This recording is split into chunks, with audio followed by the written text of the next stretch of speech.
हुए सामाजिक अंकेक्षण प्रक्रिया में सामाजिक अंकेक्षण कैलेंडर के अनुसार हम लोग 22/2/2023 को 23 में ग्राम पंचायत बंदरकोला पहुंचे, जहाँ पे सर्वप्रथम हम लोगों ने शाम को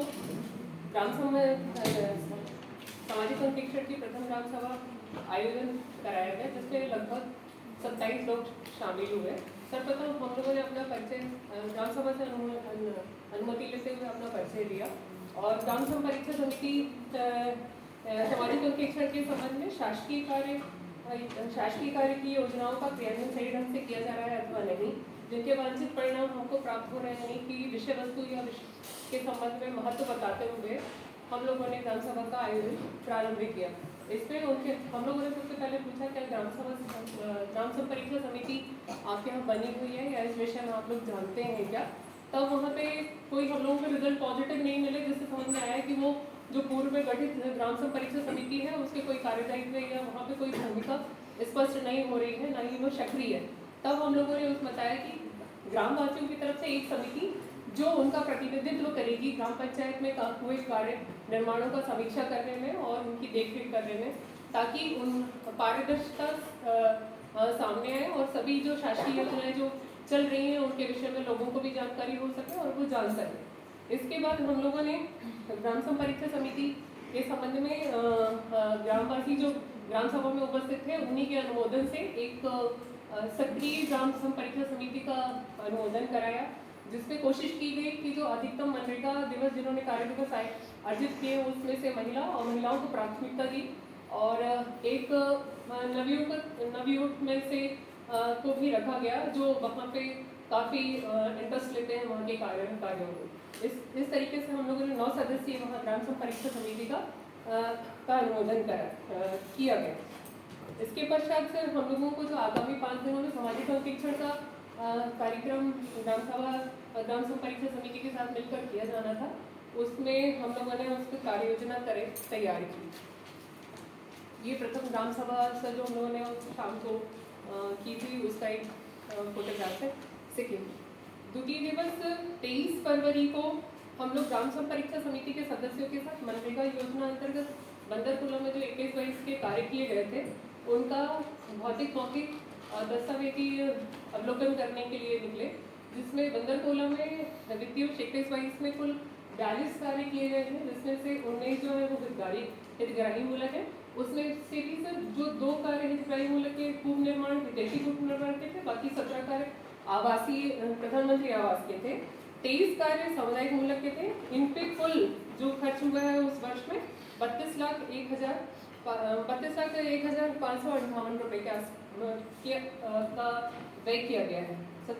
अवलोकन के दौरान हम लोगों ने सभी सामुदायिक कार्य देखे, जिसमें बंदरकोला में अधिकतम यानी एक सामुदायिक वृक्षारोपण जो है वो बहुतायत में किया गया है, जिसको 6 पार्ट में किया है।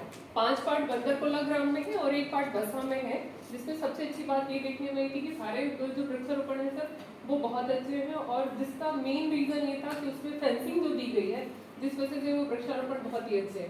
इसके बाद हम लोगों ने बंदरकोला में जो गौशाला निर्माण है, गौशाला बनी है उसका अवलोकन किया, जहाँ 104 गायें मिली सर और उसमें से 5 गायें बीमार थीं और उसके पास में ही बायोगैस प्लांट था, वर्मी कंपोस्ट था और एक गोबर कास्ट की मशीन थी, जो कि वहाँ का एक बहुत अच्छा आजीविका का साधन हो सकता है।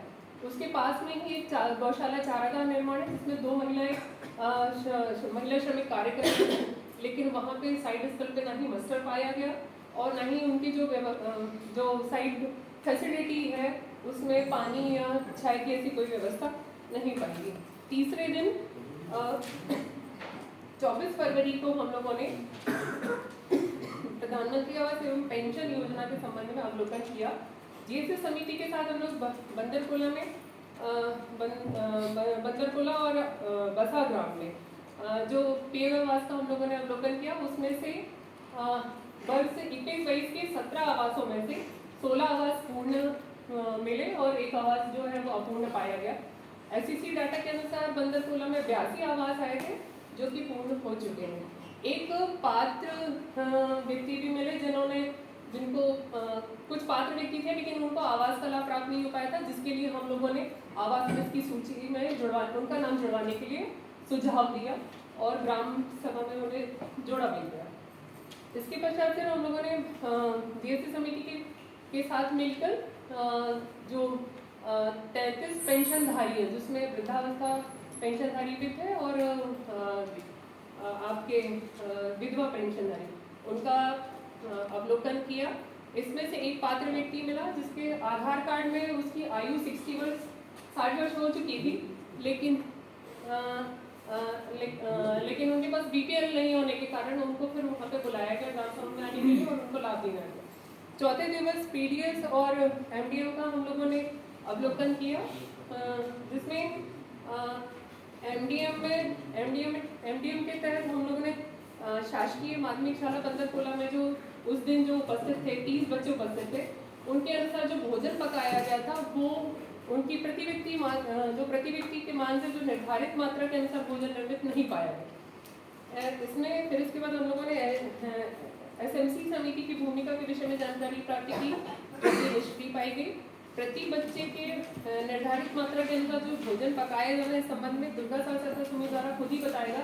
इस संबंध में हमें कोई जानकारी नहीं है कि किस मात्रा से और कितने बच्चों के अनुसार उनको खाना बनाया जाना है। PDS का भी हम लोगों ने अवलोकन किया। उनसे जो विक्रेता थे उनसे संपर्क करने में हम लोगों को असुविधा हो रही थी, किंतु जब वो एक दिन आए तब हम लोगों ने देखा कि वो एक ही दुकान है 2 ग्रामों के बीच में, जिसमें से बसा जो है वो 4 से 5 किलोमीटर दूर पड़ता है। वहाँ से आने वाले ग्रामीणों को राशन के लिए असुविधा होती है, राशन प्राप्त करने के लिए, और नागरिक सूचना बोर्ड भी वहाँ पे बाहर नहीं पाया गया। जब उनसे ये बोला गया तो उन्होंने ये बोला कि हम लोग माह में 4 बार मैं PDS की दुकान ओपन करने के लिए बात करूंगा, और फिंगरप्रिंट मैच ना होने के कारण राशन ना प्राप्त होना, ये सबसे बड़ी समस्या वहाँ सामने आई। आगे का 5वां दिन जो पंतरकोला पंचायत में हम लोगों के द्वारा जो कैलेंडर तैयार किया गया था ग्राम सभा के तहत, उसमें मनरेगा के जो बिल बाउचर जो भौतिक सत्यापन सामाजिक संपरीक्षा समिति के साथ मिलकर किया गया, उसमें MIS से संबंधित MIS रिपोर्ट के आधार पर उनको ट्रेनिंग दी गई पहले, और मास्टर रोल का अवलोकन करवाया गया, जिसमें उन लोगों के द्वारा बोला गया कि ये इसमें मास्टर रोल में जो लोगों ने काम किए हैं, इन लोगों को हमने कभी काम करते देखा नहीं। दूसरा, उसके बाद 27 तारीख को सामाजिक अन्वेषण की 2री ग्राम सभा रखी गई थी, जो हरदोल मतलब ग्राम पंचायत में न रखी एक सार्वजनिक स्थल है, धार्मिक स्थल, वहाँ पर रखा गई थी, जिसमें सभी लोग सम्मिलित हुए। उसमें जो मुद्दे ग्राम अपने 3 के जो हम लोग सत्यापन किए थे ग्राम परीक्षा समिति के साथ, भौतिक मौखिक और दस्तावेजी सत्यापन के आधार पर जो मुद्दे प्राप्त हुए थे, जिसमें हम बसा ग्राम में गए थे। बसा ग्राम में पानी की बहुत समस्या थी, जिसमें और वहाँ पे मतलब 15 वित्त से फिर ग्राम पंचायत द्वारा उसकी केस तत्काल करवाई गई और तत्काल व्यवस्था के लिए केस करवाई गई। दूसरा, ग्राम सभा में जो मनरेगा के जो 2 मतलब जो तालाब है सर, वहाँ पे सिर्फ इतने सारे प्रगति काम थे, मगर वहाँ पे कोई भी मजदूर को लाभ नहीं दिया गया। हम लोग भौतिक सत्यापन के द्वारा उस सत्यापन में गए थे, भौतिक और मौखिक में। जब भी अधिकारी से पूछते थे तो उनको जॉब कार्ड का पता नहीं था। जब हम मनरेगा योजना बोलते थे तो बोलते थे क्या मतलब ये योजना का भी लोगों को पता नहीं था। मगर मजदूरी जब पूछते थे कि मजदूरी आई है तो बोले मजदूरी तो बहुत दिन में आती है, इसलिए हम लोग काम नहीं कर पाते। और वहाँ पे एक समस्या ये और है, 10 किलोमीटर जो बरगी गाँव है वहाँ पे हम लोग जाते हैं, मजदूरी काम करते हैं, तो मजदूरी तो वैसे भी 15 दिवस से आती है और दो महीने से नहीं आई, तो वो काम करने के लिए तैयार है। सिर्फ वहाँ तो 2 लेबर लगे हुए थे उस ग्राम में, और शासकीय जो भूमि है वहाँ 48 हेक्टेयर के करीब में शासकीय भूमि है। और जो मुद्दे सामने आए थे, 2 तालाब जो 18-19 के जो तालाब थे अपूर्ण थे, जिसमें हम लोगों ने देखा कि 5,10,000 खर्च हुआ है, मगर वो उस स्ट्रक्चर में नहीं है तालाब में। तीसरा, ग्राम संपरीक्षा समिति के सदस्यों के साथ ग्राम बस्ती के दीवार लेखन, जिसमें जो संपरीक्षा समिति के जो सदस्य थे उन्हीं में से हमने एक सदस्य को बोला कि ये जो लोग मतलब जो नारे हैं और क्या बोलते हैं, ठीक है, हमने ये पढ़ लिया। इसमें तुमने लिखा है कि NMMS, ये क्या है ये? सर मास्टर ऑनलाइन मास्टर और नेशनल मॉनिटरिंग सिस्टम, जिसमें मास्टर जो ऑनलाइन निकल रहा है आजकल स्थल पे जो मतलब काम चलता है वहीं पे मजदूरों की उपस्थिति दर्ज की जाती है। उसमें 2 बार की जाती है, सुबह से 11 बजे तक और 2 बजे से 5 बजे तक। तो उसका अभी जो सभी जगह बिना उसके तो नेशनल मॉनिटरिंग सिस्टम के अलावा उपस्थिति दर्ज नहीं हुई, इसलिए उस चीज़ का हमने ट्रेनिंग दी है। ये एक कुछ आधार बेस्ड पेमेंट सिस्टम भी होता है? जी सर। क्या है ये? आधार बेस्ड पेमेंट, कोई बताओ। आधार बेस्ड पेमेंट में सर हितग्राही का जो मनरेगा पोर्टल पर अभी बिना आधार के भुगतान नहीं हो। पहले ऐसा होता था कि एक ही परिवार के 4 सदस्य हैं, उनका एक ही खाता के आधार डाक कार्ड में डाला रहता था, जिसका भुगतान हो जाता था।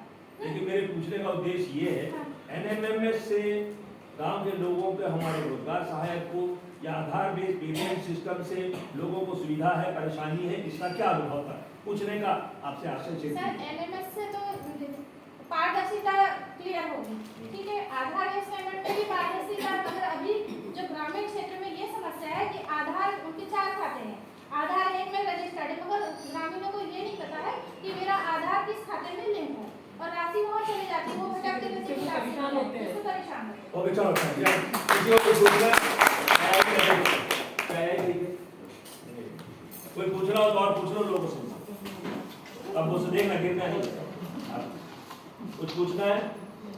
एक महिला आई थी, बहुत परेशान थी, शायद उसके फैमिली से बहुत उसके हस्बैंड दारू पीते थे। उसने ये बोला था कि अधिकारी आते हैं, पैसा लेके चले जाते हैं, उसको छोड़ देते हैं। तो इसका सकाउट कैसे हुआ?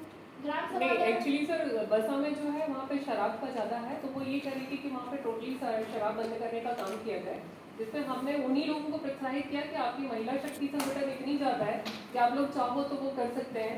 क्योंकि सर वहाँ पे 11 समूह चलते हैं और एक समूह में कम से कम नहीं तो 10 से 12 लोग हैं वहाँ। और कुछ हम खुद ही नहीं जानते हो तो क्या पूछेंगे? जांच करिए, ठीक करिए, जैसा हाल ठीक बढ़िया। ताली बजाओ। जब तक कि कोई दूसरा ग्रुप नहीं आता है, ये दरअसल आप जो जनपद सदस्य हैं, आपका भी पंचायत आता है, आपको